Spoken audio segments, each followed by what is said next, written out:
తెలంగాణ అందరికీ నమస్కారం.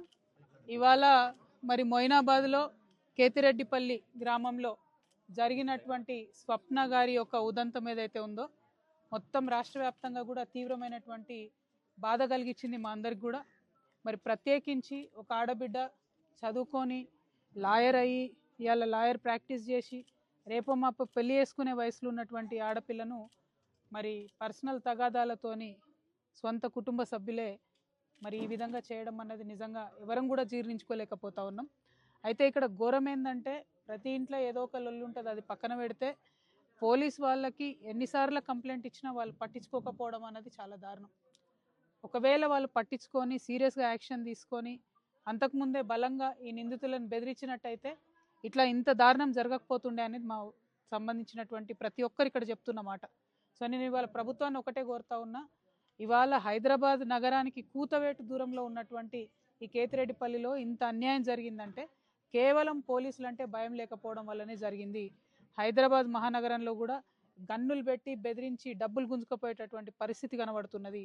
ఎటు పడితే అటు ఆడపిల్లల మీద రోజు రోజుకి దారుణాలు దాష్టికాలు పెరిగిపోతున్నాయి. దయచేసి ప్రభుత్వాన్ని నేను కోరుతా ఉన్నాను, మీరు శ్రద్ధ పెట్టండి, పోలీసులకు స్ట్రిక్ట్ ఇన్ఫర్మేషన్ ఇవ్వండి, ఏదన్నా కంప్లైంట్ వస్తే సీరియస్గా తీసుకోమని చెప్పండి. పైగా ఈ అమ్మాయి అడ్వకేట్స్కి సంబంధించి అడ్వకేట్స్ ప్రొటెక్షన్ యాక్ట్ అని ఉంటుంది. ఏ లాయర్కైనా కూడా కొంత ప్రొటెక్షన్ అనేది చట్టంలో ఉంటుంది. దానికి సవరణలు చేసి దాదాపు 2 సంవత్సరాల నుంచి ఆ బిల్లు పాస్ కాకుండా అసెంబ్లీలో పెండింగ్ ఉన్నది. ఆ బిల్లు తొందరగా పాస్ అయ్యేటట్టు చూడాలని కూడా నేను ప్రభుత్వాన్ని డిమాండ్ చేస్తూ ఉన్నాను.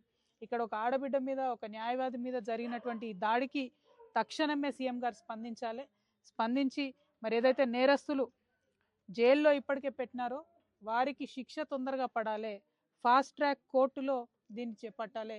లాయర్లందరూ కూడా హైకోర్టులో ధర్నా చేసి మేమెవ్వరం కూడా ఆ నిందితుడికి బెయిల్ వేయబోమని స్పష్టంగా చేసినారు. కాబట్టి మరి త్వరితగతిన ఫాస్ట్ ట్రాక్ కోర్టులో 3 నెలల లోపల శిక్ష పడేటి ఫైనల్ చేసేటటువంటి ప్రయత్నం చేయాలి. తొందరగా శిక్ష పడకపోతే భయం అనేది ఉండదు నేరస్తులకు. కాబట్టి ఆ ప్రయత్నం చేయాలని చెప్పి నేను ప్రభుత్వాన్ని కోరుతా ఉన్నా.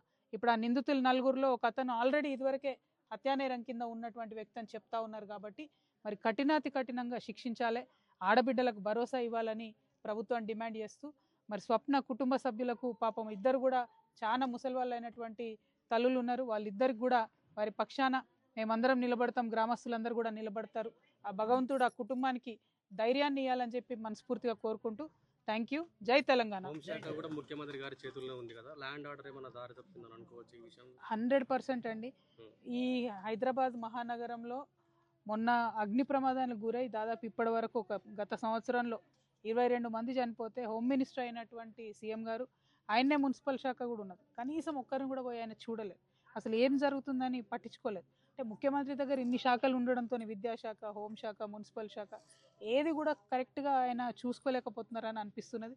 ఎందుకంటే ఒక పక్క గురుకులాలలో అందరు కూడా పిల్లలు విషాహారం నుంచి చనిపోతున్నారు. నిన్న మొన్న ఒక పాము గుట్టి చనిపోయిన గురుకులాలలో. ఇంకో పక్క నేరాలు పెరిగిపోతున్నాయి, ఆడపిల్లల మీద దారుణంగా నేరాలు పెరిగిపోతున్నాయి. ముసలి వాళ్ళు అపార్ట్మెంట్లో ఉండాలంటే హైదరాబాద్లో భయపడేటటువంటి పరిస్థితి వచ్చింది. ఇవాళ ఈ దాష్టికం జరిగింది. అంటే పోలీస్ వ్యవస్థను కూడా మరి చాలా సీరియస్గా డీజీపీ గారు కూడా ఈ అంశాన్ని తీసుకొని మరి కంప్లైంట్ అన్నిసార్లు ఇస్తే ఎందుకు పట్టించుకోలేదు, ఆ అంశం మీద ప్రజలకు స్పష్టత ఇవ్వాల్సినటువంటి అవసరం ఉన్నది. పెండింగ్ ఉన్నటువంటి లాయర్స్ యాక్ట్ ఏదైతే ఉందో, ప్రొటెక్షన్ ఆఫ్ లాయర్స్ యాక్ట్, అది కూడా త్వరితగతిన పాస్ చేసుకోవాలి. వీలైతే ఈ బడ్జెట్ సెషన్లోనే పాస్ చేయాలని నేను ప్రభుత్వాన్ని డిమాండ్ చేస్తా ఉన్నాను. Thank you. జై తెలంగాణ.